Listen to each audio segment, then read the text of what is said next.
আসসালামু আলাইকুম। এই ফোনটার সমস্যা হচ্ছে আইসি থেকে। তো আমরা গত ভিডিওতে দেখিয়েছিলাম কিভাবে আইসি রিবোলিং করতে হয়। তো আমরা এই ভিডিওটাতে এই আইসিটা রিপ্লেস করব। তো শুরুতে আইসিটা তুলে নিচ্ছি।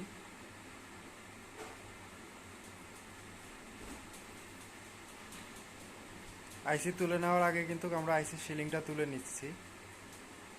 আইসি সিলিংটা একটু আগে তুলে নেওয়া হয়েছে। এটা আমাদের চ্যানেলে যারা ভিডিও দেখেন তারা অন্য ভিডিওতে হয়তো বা দেখে থাকবেন। তো আজকে মূলত আইসি রিপ্লেসটাই দেখানো হবে।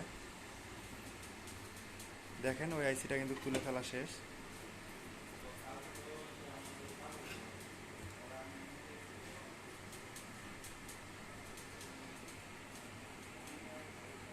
এখন আইসিটার বলগুলো ক্লিন করে নিতে হবে যাতে এটা সুন্দরভাবে নতুন আইসিটার সাথে অ্যাডজাস্ট করে। কারণ পুরাতন আইসিটা যখন আমরা তুললাম সেক্ষেত্রে কম বেশি হয়, হালকা কম বেশি হতেই পারে, এটাও স্বাভাবিক কিছু না। এজন্যে আমরা এখন বলগুলোকে আবার সুন্দর করে যারা রিবোলিংয়ের গত ভিডিওটা দেখেছেন ওই কাজটাই কিন্তু মূলত এখানে করা হচ্ছে। আবার বলগুলো আবার পরিপাটি করে নেওয়া হচ্ছে যাতে এগুলো একটা পরিস্থিতির মধ্যে ভালো পরিস্থিতিতে থাকে এবং সমান থাকে। দুটা যদি আইসির বলগুলো এবং মাদারবোর্ডের বলগুলো যদি পরিপাটি থাকে, সবগুলো এক লেভেলে থাকে, সেক্ষেত্রে কানেকশনটা সুন্দর হবে। আর দুটা যে কোনোটার যদি একটু কম বেশি থাকে সেক্ষেত্রে কিন্তু এই বলগুলো আর সঠিকভাবে কানেক্ট হবে না, তখন ফোনে কোনো না কোনো একটা সমস্যা কিন্তু থেকে যাবে। তাই আইসি এবং মাদারবোর্ডের বল সুন্দরভাবে অ্যাডজাস্ট হওয়া খুবই জরুরি, যেটার জন্যে বলগুলো পরিপাটি হওয়াও খুবই জরুরি।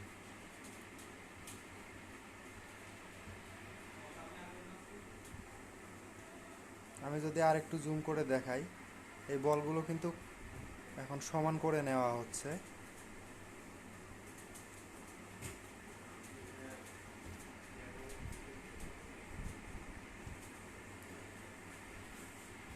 এরপর আমরা থিনার দিয়ে একটু সব কিছু ক্লিন করে নিচ্ছি।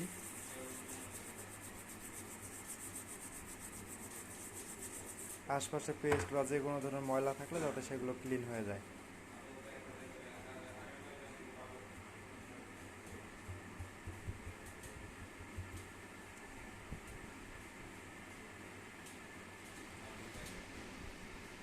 মোবাইল ফোন সার্ভিসের ক্ষেত্রে যে বিষয়টা খুবই দক্ষতার এবং গুরুত্বপূর্ণ সেটা হচ্ছে চোখের দেখায় ফল্ট আইডেন্টিফাই করা। মানে এই জিনিসটা এরকম থাকার কথা ছিল বা এই জিনিসটা এরকম থাকবে, এই জিনিসটা অনুধাবন করাই সবচেয়ে বড় দক্ষতার। আপনি যেদিন এই জিনিসটা অনুধাবন করতে পারবেন যে এই জিনিসটা এরকম থাকা কথা বা এই জিনিসটা এরকম থাকবে, সেদিন আপনি ফোন হাতে নিয়েই বলতে পারবেন যে এই ফোনটার কি সমস্যা বা কি সমস্যা হতে পারে। তখন আপনি খুব দ্রুতই ওই ফোনটার ফল্ট কি সেটা আইডেন্টিফাই করতে পারবেন। এটা অবশ্যই দক্ষতা এবং অভিজ্ঞতার বিষয়, এটা একদিনে হবে না। দীর্ঘদিন কাজ করতে করতে আপনারা এই পর্যায়ে চলে আসবেন।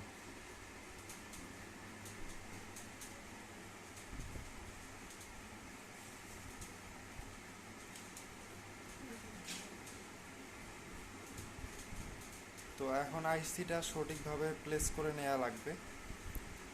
আইসির একটা কোণায় কিন্তু মার্ক করা থাকে, যে যেটা দেখে আপনারা খুলবেন যে আইসিটা কোন পাশ থেকে ভালোভাবে বসবে। ওই একটা পাশ থেকেই চতুর্দিক সমানভাবে বসবে। তো আপনারা ওই ফোঁটাটা খুব ভালোভাবে খেয়াল রাখবেন যে ওই ডটটা কোন দিকে ছিল। সেটা হতে পারে একটা সাদা ডট কিংবা কালো ডট, একটা চিহ্ন থাকবেই। অথবা আপনারা লেখা দেখে খেয়াল করতে পারেন যে কোন পাশে ছিল বা কোন পাশে থাকবে। কারণ দিক ভুল করে আপনি যদি উল্টা দিকে লাগান সে কিন্তু কিন্তু বসবে কিন্তু কাজ হবে না।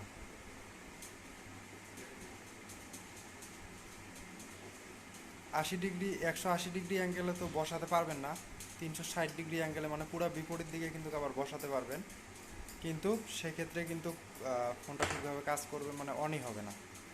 সো যেটা যে পাশে থাকা কথা সেটা সেই পাশেই থাকবে। দেখে নেবেন শুরুতে লেখাগুলো কোনটা কোন দিকে ছিল, একটা ডট থাকে, ডটটা কোন দিকে ছিল, এই বিষয়গুলো খেয়াল করে সুন্দরভাবে বসে গেলেই কিন্তু আপনি হিট দিতে পারবেন। আপনি যত বেশি কাজ করবেন এই বিষয়টাতে দক্ষতা ততই আসবে, তত দ্রুত আপনি কিন্তু সিপিইউটা সুন্দরভাবে বসিয়ে নিতে পারবেন।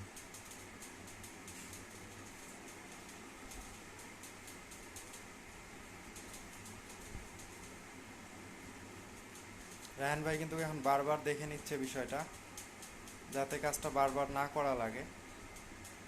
দেখে নিয়ে একবার কাজ শুরু করলেই যথেষ্ট। আপনি 2 মিনিট সময় নিয়ে দেখেন। আর এই বোর্ডগুলো যেহেতু একটু নর্মাল, তুলনামূলক দুর্বল, একবার দেখে নিয়ে করাই ভালো। দেখা গেছে যে হলো না, আবার আপনি তুললেন, আবার রিবোলিং করলেন, আবার রিঅ্যাডজাস্ট করলেন, এতে মাদারবোর্ডও কিন্তু কিছুটা ক্ষতিগ্রস্ত হওয়ার সম্ভাবনা থাকে। সেক্ষেত্রে আপনার প্রথমবারই দরকার হলে 2 মিনিট 3 মিনিট দেখে নিয়ে তারপরে কাজটা শুরু করবেন। দেখেন রায়হান ভাই এখন কিন্তু সুন্দর করে হিটটা ছড়াই দিচ্ছে। তো আশা করি কাজটা হয়ে যাবে। তো আশা করি কাজটা হয়ে যাবে। একটু পেস্ট দিয়ে নেবে রায়হান ভাই এখন, যাতে চতুর্দিকে হিটটা সুন্দরভাবে ছড়ায়। এখন কিন্তু কাজটা কিছুক্ষণের মধ্যে হয়ে যাবে। তো এভাবেই মূলত সিপিইউ লাগাতে হয়। সবাই ভালো থাকবেন, আজকে এ পর্যন্তই। আসসালামু আলাইকুম।